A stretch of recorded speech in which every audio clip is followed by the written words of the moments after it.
La madrugada del 14 de diciembre de 2025 quedará grabada en la memoria colectiva de varias comunidades del norte de Zacatecas como el momento en que todo cambió. Eran aproximadamente las 3 de la mañana cuando las primeras ráfagas de armas de alto calibre rompieron el silencio en las afueras de Sombrerete, un municipio que hasta hace apenas 3 años era considerado un lugar tranquilo, dedicado principalmente a la minería y la ganadería. Los disparos no cesaron durante casi 40 minutos, y el estruendo despertó a cientos de familias que, aterradas, permanecieron encerradas en sus casas sin saber qué estaba ocurriendo en las calles. Algunos vecinos reportaron haber escuchado también explosiones, probablemente de granadas de fragmentación o artefactos improvisados, aunque las autoridades municipales no confirmaron esto hasta casi 24 horas después.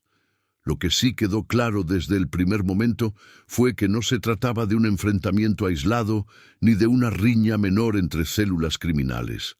Era una toma coordinada, violenta y calculada de varios poblados cercanos, ejecutada por grupos armados que buscaban consolidar su control territorial en una región estratégica que conecta Zacatecas con Durango y Coahuila.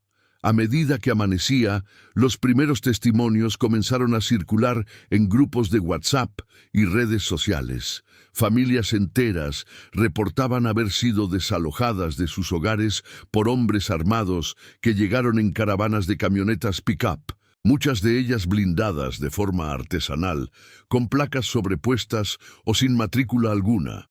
Los grupos criminales, según testigos presenciales, iban vestidos con uniformes tácticos negros, portaban chalecos antibalas y armas largas como cuernos de chivo, AR-15 y algunas ametralladoras calibre, 50 montadas en las cajas de las camionetas. No llegaron gritando ni disparando al aire de manera caótica, llegaron con un mensaje claro y con órdenes precisas. Casa por casa, en localidades como El Pedregoso, San José de Lourdes y La Zacatecana, los sicarios tocaron puertas, despertaron a las familias y les dieron un ultimátum: abandonar el pueblo antes del mediodía o enfrentar las consecuencias. No hubo negociación, no hubo tiempo para empacar más que lo esencial. Madres con niños pequeños, ancianos con problemas de movilidad, jóvenes que intentaron argumentar que no tenían a dónde ir, todos recibieron la misma respuesta. Esto ya no es territorio suyo. Se van o se quedan, pero si se quedan, no respondemos. Si disfrutas de este tipo de contenido, no olvides suscribirte al canal y dejarnos un comentario diciéndonos desde dónde nos estás viendo. Tu apoyo nos ayuda a seguir investigando y trayendo la verdad sobre lo que ocurre en nuestro país. El éxodo comenzó al amanecer. Decenas de vehículos particulares, camionetas cargadas con colchones, maletas improvisadas, jaulas con animales domésticos, comenzaron a salir por las brechas hacia la carretera federal 45. Algunos vecinos optaron por tomar caminos de terracería para evitar retenes o encuentros con más grupos armados, aunque esto significaba agregar horas al trayecto y arriesgar sus vehículos en caminos en mal estado.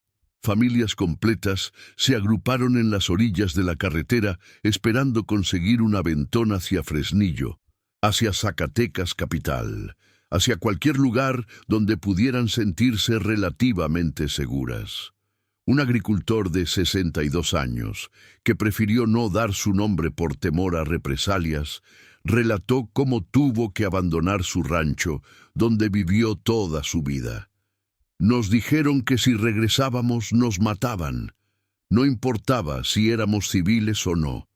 Ellos quieren la tierra para sus operaciones, para sus brechas, para pasar su mercancía. Nosotros no les importamos. Este hombre perdió todo: su ganado, sus herramientas de trabajo, su casa, sus recuerdos. Como él, cientos de personas dejaron atrás no solo propiedades, sino décadas de historia familiar, el esfuerzo de generaciones enteras. Las autoridades estatales tardaron horas en pronunciarse. El gobernador de Zacatecas, David Monreal Ávila, emitió un breve comunicado en redes sociales alrededor de las 11 de la mañana del mismo sábado, en el que aseguró que ya se había desplegado un operativo de seguridad en la zona y que se estaba trabajando en coordinación con la Guardia Nacional y la Secretaría de la Defensa Nacional para restablecer el orden. Sin embargo, los habitantes que huyeron de sus comunidades aseguran que no vieron presencia de ninguna autoridad durante las horas críticas. ¿Dónde estaba la policía cuando nos estaban sacando de nuestras casas? ¿Dónde estaban los soldados cuando las camionetas llegaron? Llegaron después, cuando ya no había nadie, comentó una mujer de 43 años que logró salir de El Pedregoso con sus 3 hijos y su madre anciana.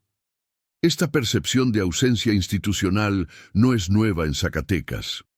Durante los últimos 3 años, el Estado se ha convertido en uno de los territorios más disputados del país, con presencia activa del Cártel Jalisco Nueva Generación, células del Cártel del Golfo, remanentes de los Zetas y grupos locales como el Cártel de Sinaloa. La violencia ha escalado de manera alarmante, colgados en puentes, fosas clandestinas, enfrentamientos diurnos en plena zona urbana, bloqueos carreteros, ataques a instalaciones gubernamentales. En este contexto, el desplazamiento forzado de comunidades enteras no es un fenómeno aislado, pero sí marca un nuevo nivel de control territorial y capacidad operativa de los grupos criminales. Analistas de seguridad consultados para este reporte señalan que lo ocurrido en Sombrerete y sus alrededores responde a una estrategia de limpieza territorial, en la que un grupo criminal busca expulsar a la población civil de zonas estratégicas para utilizarlas sin interferencias. Estas zonas suelen incluir rutas de trasiego de drogas, armas y personas, puntos de acopio, laboratorios clandestinos, zonas de cultivo ilegal o simplemente áreas que conectan con otras regiones bajo su control. No se trata solo de violencia, es un proceso de ocupación y reconfiguración del espacio. Los grupos criminales están operando como ejércitos irregulares, estableciendo soberanías de facto en regiones donde el Estado tiene presencia débil o nula, explicó un especialista en seguridad que solicitó el anonimato. Los días posteriores al desplazamiento han sido caóticos. Familias enteras han buscado refugio en albergues temporales habilitados por autoridades municipales en Fresnillo y en la capital zacatecana. Las condiciones son precarias. Colchonetas en el suelo de gimnasios escolares, alimentos donados por asociaciones civiles, falta de privacidad, incertidumbre absoluta sobre el futuro. Muchos de los desplazados son agricultores, ganaderos, comerciantes pequeños que dependían completamente de sus tierras y negocios para sobrevivir. Ahora, sin ingresos, sin patrimonio, sin posibilidad de regresar, enfrentan una realidad devastadora. ¿Qué voy a hacer ahora? Toda mi vida está allá, mi trabajo, mi casa, todo. Aquí no conozco a nadie, no tengo familia, no tengo nada, lamentó un joven de 28 años que trabajaba en un taller mecánico en San José de Lourdes. Su negocio quedó abandonado, con las herramientas adentro, las puertas sin seguro, a merced de quien llegue a saquearlo o destruirlo. Mientras tanto, en los pueblos desalojados, la situación es espectral. Reportes de periodistas locales que lograron ingresar brevemente a algunas de estas comunidades describen calles vacías, negocios cerrados, casas con puertas abiertas, perros callejeros recorriendo las calles en busca de comida. No hay presencia militar permanente, solo patrullajes esporádicos que duran minutos y se retiran. Los grupos armados, según testigos, continúan operando con libertad. Se han reportado movimientos de camionetas por las noches, luces en ranchos abandonados, sonidos de maquinaria pesada, lo que sugiere que están utilizando estas propiedades para actividades ilícitas. Algunos habitantes que intentaron regresar a rescatar pertenencias fueron amenazados nuevamente y tuvieron que retirarse. Vi mi casa desde lejos, pero no pude acercarme. Había gente armada afuera. Me dijeron que si seguía, me iba a ir mal. Relató un padre de familia que regresó con la esperanza de sacar documentos importantes. La crisis humanitaria que esto representa no ha recibido la atención mediática que merece. Organizaciones de derechos humanos como la Comisión Mexicana de Defensa y Promoción de los Derechos Humanos han denunciado que el desplazamiento forzado interno en México es una problemática subestimada, poco documentada y casi nunca atendida con políticas públicas efectivas. Según cifras de la Comisión Nacional de los Derechos Humanos, en lo que va de 2025, se han registrado al menos 12 episodios de desplazamiento masivo en estados como Guerrero, Michoacán, Chiapas, Sinaloa y ahora Zacatecas, afectando a más de 8,000 personas. Sin embargo, no existe un registro oficial unificado, no hay protocolos claros de atención a víctimas, y mucho menos un mecanismo de reparación del daño o de retorno seguro a sus comunidades de origen. Las familias desplazadas quedan en un limbo legal y social, sin acceso a sus derechos básicos, sin posibilidad de continuar con sus vidas. En este caso particular, la magnitud del desplazamiento ha sido difícil de cuantificar.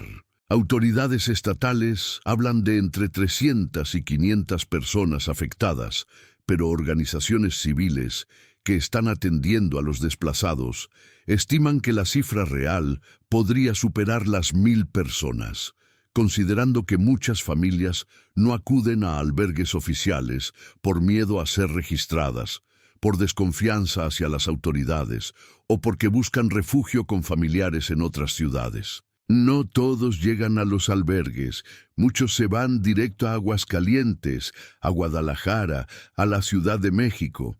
Se dispersan y pierden sus redes de apoyo comunitario, lo que agrava su vulnerabilidad, explicó una trabajadora social que está colaborando en la atención de emergencia. El contexto de violencia en Zacatecas no es nuevo, pero su intensificación en los últimos meses ha sido notable. Desde mediados de 2024, el Estado ha sido escenario de una guerra territorial entre el Cártel Jalisco Nueva Generación, conocido como CJNG, y una alianza formada por células del Cártel de Sinaloa y grupos locales que buscan frenar la expansión jalisciense. Esta confrontación ha dejado cientos de muertos, la mayoría de ellos integrantes de los propios grupos criminales, pero también un número significativo de civiles atrapados en los fuegos cruzados. Los municipios más afectados han sido Fresnillo, Jerez, Valparaíso, Sombrerete y Río Grande, todos ellos ubicados en zonas estratégicas para el trasiego de drogas hacia la frontera norte. Zacatecas, por su ubicación geográfica, es una especie de puente entre el occidente del país, donde opera el CJNG, y el noreste, donde tienen presencia grupos del Golfo y remanentes de los Zetas. Controlar esta región significa controlar rutas, significa poder mover toneladas de drogas sintéticas hacia Estados Unidos, significa consolidar poder y finanzas. Los enfrentamientos recientes han sido particularmente brutales. A principios de noviembre, un convoy del CJNG fue emboscado en la carretera Fresnillo-Sombrerete, resultando en una balacera que duró más de 1 hora y dejó al menos 18 sicarios muertos. Semanas después, en represalia, un grupo armado atacó un bar en el centro de Fresnillo, asesinando a 11 personas. algunas de las cuales no tenían vínculos conocidos con el crimen organizado. Este patrón de violencia indiscriminada, de ataques que no distinguen entre objetivos militares y población civil, es lo que ha generado el terror que llevó al desplazamiento masivo. La gente ya no aguanta. Ya no saben si el que toca la puerta en la noche es un sicario, un soldado o un delincuente común. Viven con miedo constante y cuando les dicen que se vayan, prefieren irse que arriesgarse, comentó un periodista local que ha cubierto la violencia en la región durante años. El día después del desplazamiento, autoridades militares realizaron un operativo en la zona, aunque los resultados fueron limitados. Según el comunicado oficial, se aseguró un rancho donde se encontraron armas, equipo táctico, vehículos con blindaje artesanal y drogas. No se reportaron detenidos. Este patrón se repite constantemente. Operativos reactivos, aseguramientos materiales, pero pocas capturas de alto impacto, pocas desarticulaciones de estructuras criminales. Los grupos armados parecen tener siempre información previa sobre los movimientos de las fuerzas de seguridad, lo que sugiere infiltración, complicidad o simplemente capacidad de inteligencia superior. Ellos tienen radios, tienen halcones en cada esquina, tienen gente dentro de las corporaciones, saben cuándo van a llegar y se mueven antes, señaló un exmilitar que trabajó en la región y que ahora asesora a organizaciones civiles en temas de seguridad. Las historias individuales de los desplazados son devastadoras. Una familia de la Zacatecana, compuesta por los abuelos, sus 2 hijos adultos y 5 nietos, tuvo que salir con lo puesto. Los abuelos, ambos mayores de 70 años, dejaron la casa donde nacieron, donde criaron a sus hijos, donde esperaban morir.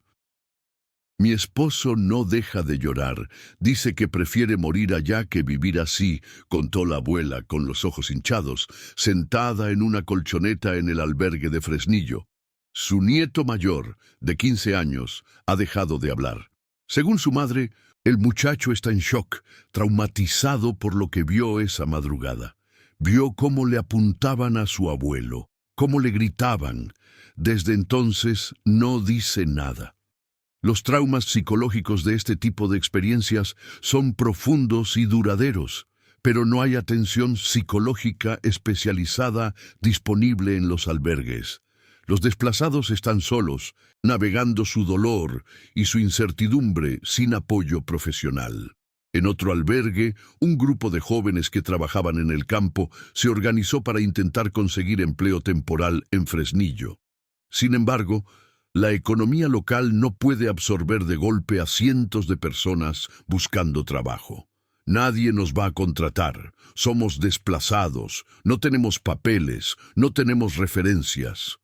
Aquí tampoco hay trabajo suficiente para los que ya viven aquí, dijo uno de ellos con resignación. La falta de perspectivas laborales agrava la situación. Muchos de estos jóvenes están en riesgo de ser reclutados por los mismos grupos criminales que los desplazaron. Una ironía cruel, pero frecuente en contextos de violencia extrema. Sin opciones económicas, sin educación, sin futuro visible, algunos terminan aceptando ofertas de grupos criminales que les prometen dinero rápido, protección y un sentido de pertenencia. Mientras tanto, la respuesta institucional ha sido insuficiente. El gobierno estatal anunció un programa de apoyo económico para las familias desplazadas, consistente en despensas mensuales y un apoyo monetario de 3,000 pesos por familia. Sin embargo, este monto es claramente insuficiente para personas que perdieron todo su patrimonio, que no tienen vivienda, que no tienen empleo. Además, el trámite para acceder a estos apoyos es burocrático y lento, requiriendo documentos que muchos de los desplazados dejaron en sus casas o perdieron durante la huida. Me piden comprobante de domicilio, pero mi domicilio está allá. ocupado por los narcos. ¿Cómo voy a conseguir eso?, se quejó una mujer que lleva días intentando registrar a su familia en el programa de apoyo. La situación en Zacatecas es emblemática de una crisis más amplia que enfrenta México. El desplazamiento forzado interno, aunque no recibe la misma atención que la migración internacional, afecta a decenas de miles de personas cada año. Guerrero ha visto comunidades enteras abandonadas en la montaña. Michoacán tiene regiones completas bajo control de grupos de autodefensa o del crimen organizado. Chiapas enfrenta desplazamientos por conflictos agrarios y por presencia del crimen organizado. Sinaloa vive una guerra interna tras la captura de líderes históricos del cartel. Y ahora Zacatecas se suma a esta lista de entidades donde el Estado mexicano ha perdido el control territorial efectivo, donde grupos armados imponen su ley, donde la población civil es la que paga el precio más alto. Los testimonios recogidos durante las últimas 72 horas revelan un patrón de terror sistemático. No se trata solo de desplazar a las personas, sino de romper el tejido social, de destruir la organización comunitaria, de eliminar cualquier posible resistencia.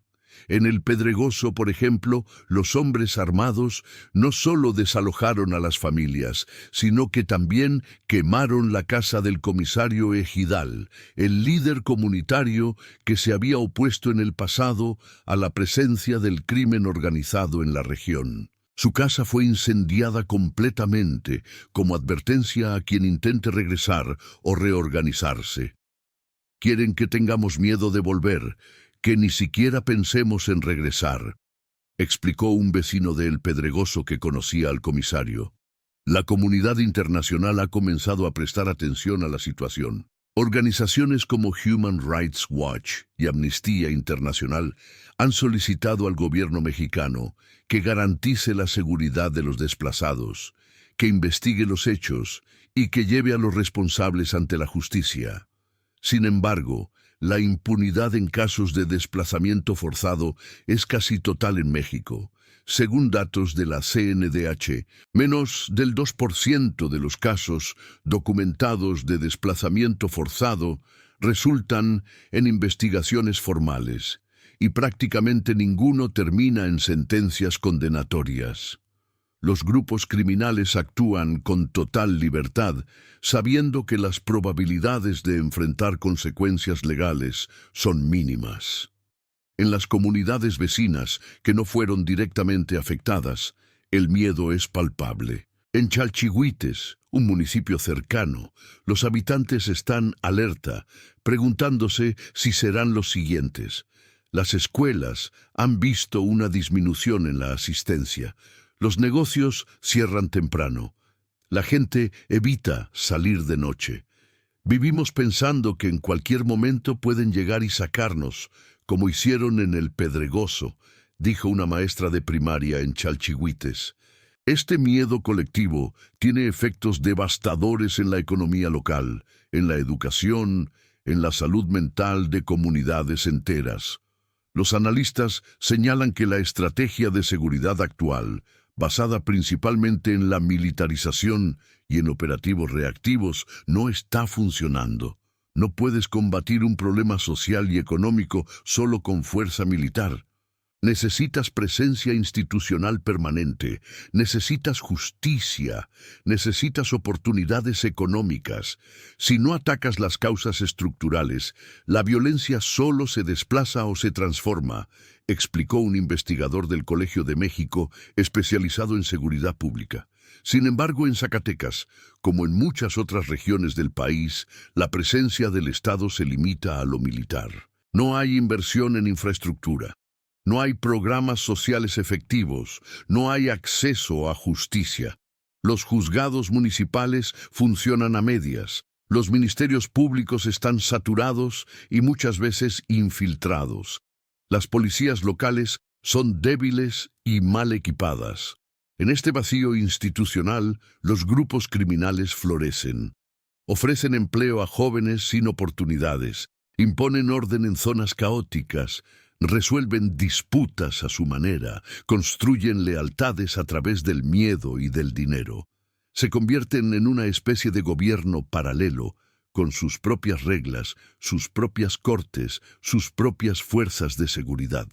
Y la población civil, atrapada en medio, tiene que navegar entre dos poderes: el Estado, que promete protección pero no la entrega, y el crimen organizado, que ofrece orden pero a un costo terrible. El caso de Zacatecas también pone en evidencia las limitaciones de la Guardia Nacional. Creada en 2019 como una fuerza de seguridad con mando militar pero funciones civiles, la Guardia Nacional ha sido desplegada en todo el país con la promesa de pacificar las regiones más violentas. Sin embargo, su efectividad ha sido cuestionada. En Zacatecas, a pesar de tener presencia permanente desde hace 2 años, la violencia ha aumentado, no disminuido. Los desplazamientos forzados continúan. Los enfrentamientos son cada vez más frecuentes. Las masacres no cesan. La Guardia Nacional patrulla las carreteras pero no entra a los pueblos. No tiene capacidad de inteligencia, no conoce el terreno, no tiene vínculos con las comunidades. Es una fuerza reactiva, no preventiva, criticó un alcalde de la región que pidió no ser identificado. La frustración entre la población es enorme. Muchos sienten que han sido abandonados por el gobierno, que sus vidas no importan, que son daños colaterales en una guerra que no eligieron. Nosotros no nos metimos en esto, solo queremos vivir en paz, trabajar, sacar adelante a nuestros hijos. Pero nos están obligando a elegir entre quedarnos y morir o irnos y perder todo, expresó un ganadero de 60 años que lleva 3 generaciones trabajando las mismas tierras. Su caso es representativo de cientos, personas trabajadoras, honestas, que construyeron sus vidas con esfuerzo y que ahora lo pierden todo por una violencia que no provocaron y que no pueden detener. Las autoridades eclesiásticas también se han pronunciado. El obispo de Zacatecas, Sigifredo Noriega Barceló, emitió un comunicado en el que condenó el desplazamiento forzado y llamó a las autoridades a actuar con urgencia. No podemos normalizar que familias enteras sean expulsadas de sus hogares por grupos armados. Esto es una violación grave a los derechos humanos más fundamentales. El Estado tiene la obligación de proteger a su población y está fallando, declaró el prelado. Algunas parroquias en Fresnillo y en la capital han abierto sus puertas para recibir a familias desplazadas, ofreciendo espacios para dormir y alimentos básicos. Sin embargo, la capacidad de la Iglesia es limitada y las necesidades de los desplazados superan por mucho lo que las instituciones religiosas pueden ofrecer.